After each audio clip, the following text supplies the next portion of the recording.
Hello, SG ফ্যামিলির পক্ষ থেকে সকলকে জানাই অনেক শুভেচ্ছা। সকলে কেমন আছো? আশা করি ভালো আছো। এই দেখো, আমি আজকে সয়াবিন কষা নিয়ে তোমাদের সামনে চলে এলাম রেসিপি শেয়ার করব বলে। দেখো, আগে প্রথমে কড়াইয়ে তেল দিয়েছিলাম, তেলটা একটু গরম হয়ে গেছে, সয়াবিনগুলো দিয়ে দিলাম। এই সয়াবিনগুলো একটু হালকা করে ভেজে নেব।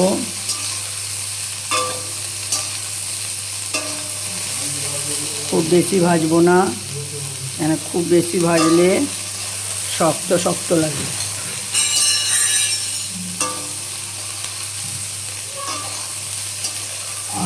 একটু হালকা করে সয়াবিনগুলো ভেজে নেব।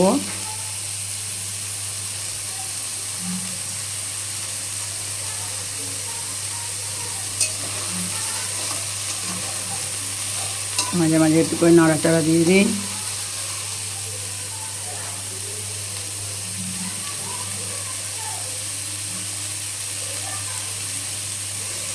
এই দেখো, আমার প্রায় সয়াবিনগুলো ভাজা হয়ে এসছে।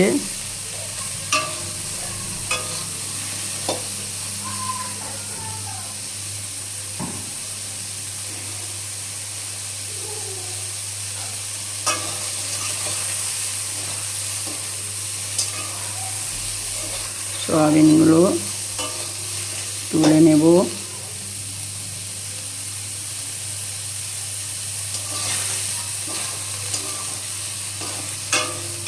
সয়াবিনগুলো তুলে নিচ্ছি।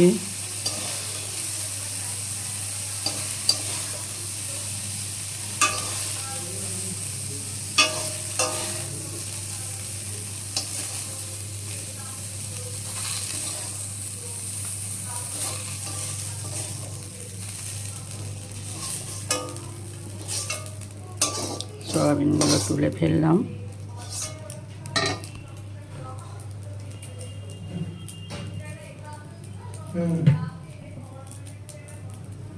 এই আলুগুলো ভাজবো, একটু তেল দিলাম আলুগুলো ভেজে নেবার জন্য।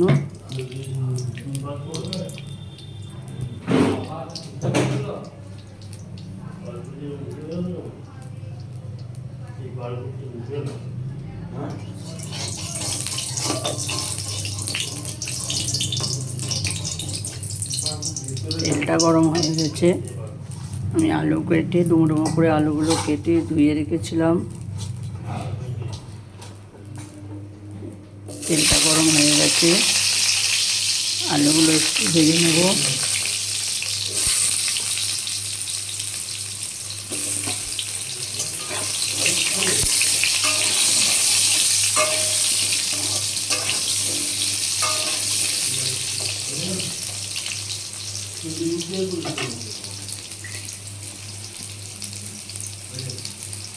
আলুগুলোর মধ্যে একটু হলুদ দিয়ে দেব।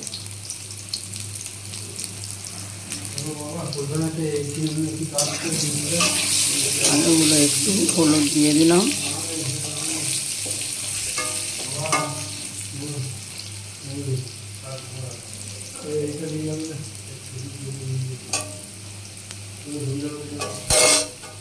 আলুগুলো ভেজে নিচ্ছি।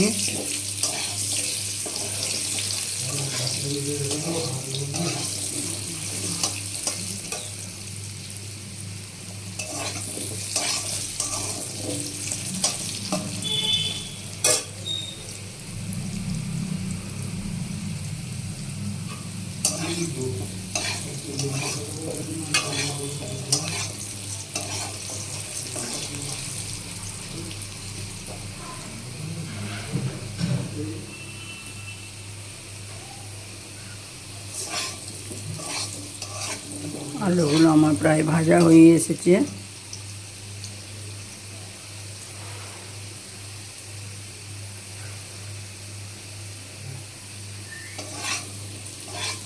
মাঝে মাঝে একটু নাড়া দিয়ে দিই।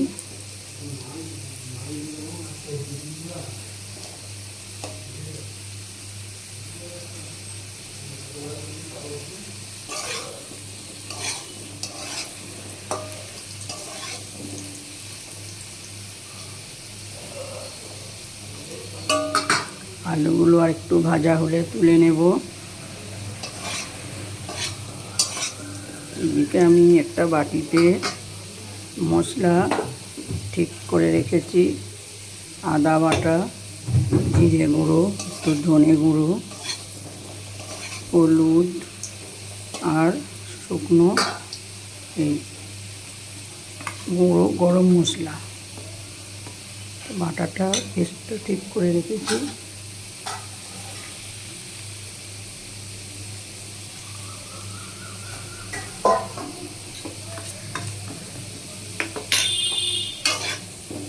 দেখো আমার ভাজা আলুগুলো প্রায় হয়ে এসছে। এগুলো তুলে নেব।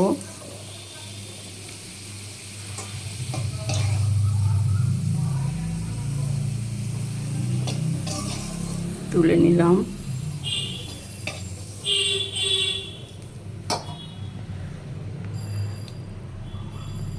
আর একটু কড়াইয়ে তেল দিয়ে দেব।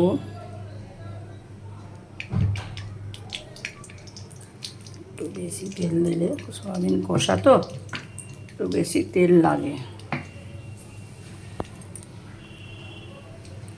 খুব তেল দিলাম না, মিডিয়াম দিলাম। আর একটু মৌরি দেব। আর এই গোটা গরম মশলা দিলাম, দারুচিনি আর ছোটো এলাচ একটু দিয়ে দিলাম।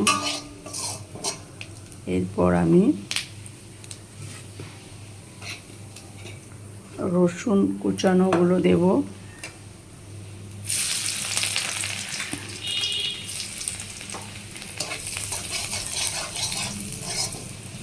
একটু হালকা লাল হয়ে যাক তেলে পেঁয়াজ কুচোগুলো দেব।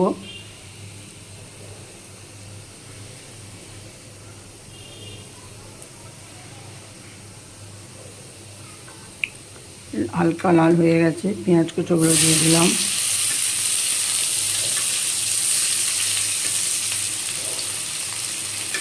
পেঁয়াজগুলোকে কুচিয়ে রেডি করে রেখেছিলাম। পেঁয়াজ কুচোগুলো দিয়ে দিলাম, একটু ভেজে নেব।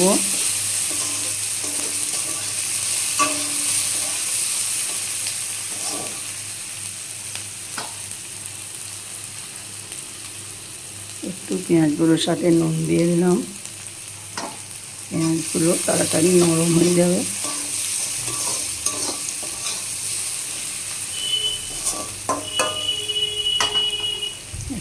একটু লাল হোক, তাহলে আমি টমেটো কুচোগুলো দিয়ে দেব।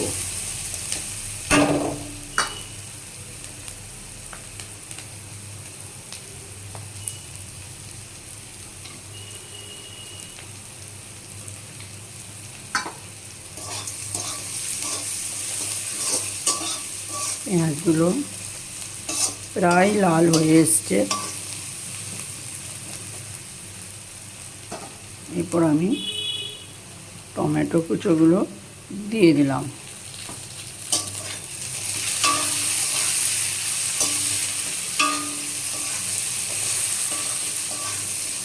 একটু নাড়াচাড়া করে নিই, টমেটোগুলো নরম হয়ে যাক।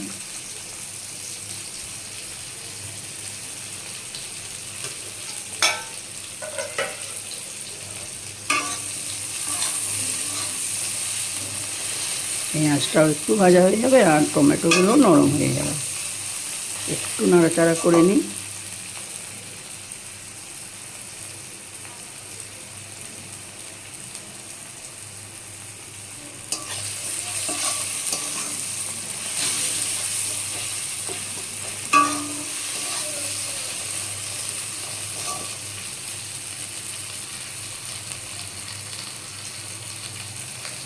দেখো পেঁয়াজগুলো প্রায় হয়ে এসেছে। খুব বেশি খড়াবো না, খুব বেশি খড়িয়ে দিলে তরকারির টেস্টটা ভালো লাগে না। আর এই যে আমি সব মশলা একসাথে মিক্সড করে রেখেছি, দিয়ে দিলাম।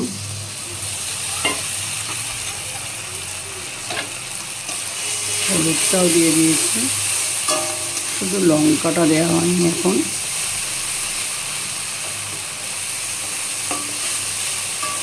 একটু কষিয়ে নেব।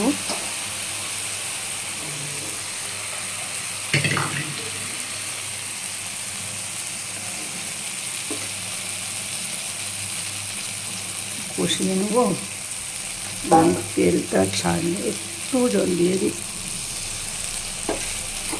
তেলটা যখন ছেড়ে দেবে তখন ওই সয়াবিন আর আলুগুলো দিয়ে দেবো।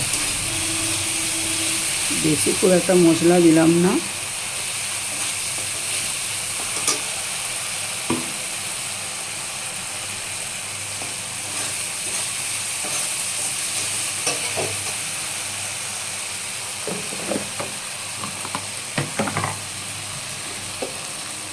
একটু মিষ্টি দিতে হবে, দিলাম চিনি।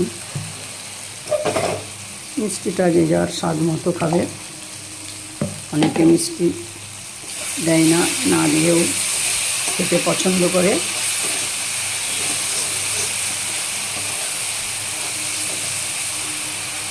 ঝালটা মিষ্টিটা যে যার স্বাদ মতো খাবে। তেলটা ছেড়ে দিয়েছে,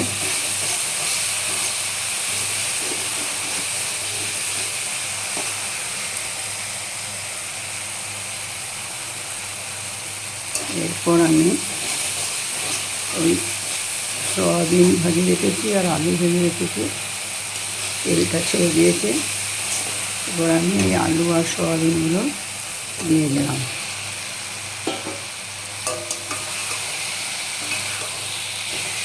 একটু ভালো করে কষিয়ে নেব।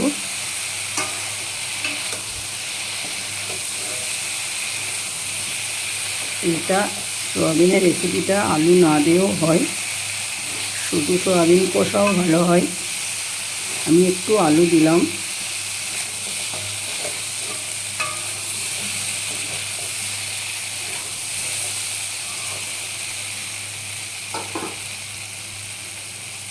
পরে একটু টমেটোর সস দিয়ে দেবো।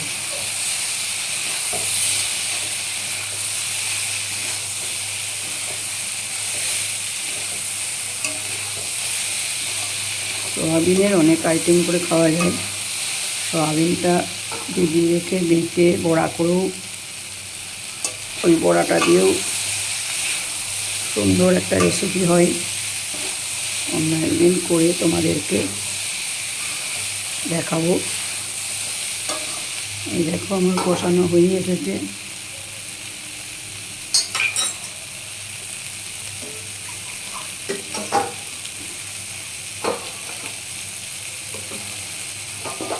সব কিছু তো ভাজা আছে, তাই আর বেশি কষিয়ে কোনো লাভ নেই।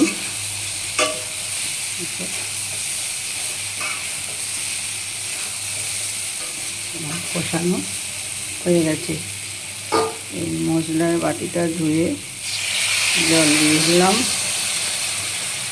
আর একটু জল লাগবে, একটু দিয়ে দিলাম। এরপর হাই ফ্লেমে একটু ফুটিয়ে নিয়ে তারপর গ্যাসটা মিডিয়াম করে ওই 5-7 মিনিট ফোটানোর পর, 7 মিনিট খুব জোর লাগবে, তারপরেই আমার রেডি হয়ে যাবে চিকেন কষা। বন্ধুরা, এই পদ্ধতিতে চিকেন কষা তোমাদের কেমন লাগলো জানিও। ভালো লাগলে অবশ্যই পাশে থেকো, লাইক কমেন্ট শেয়ার করো, আর চ্যানেলটা সাবস্ক্রাইব করতে ভুলো না। আজকের মতো এই পর্যন্তই, আর আমি বাড়ালাম না ভিডিওটা। বাই, সকলে ভালো থেকো, সুস্থ থেকো।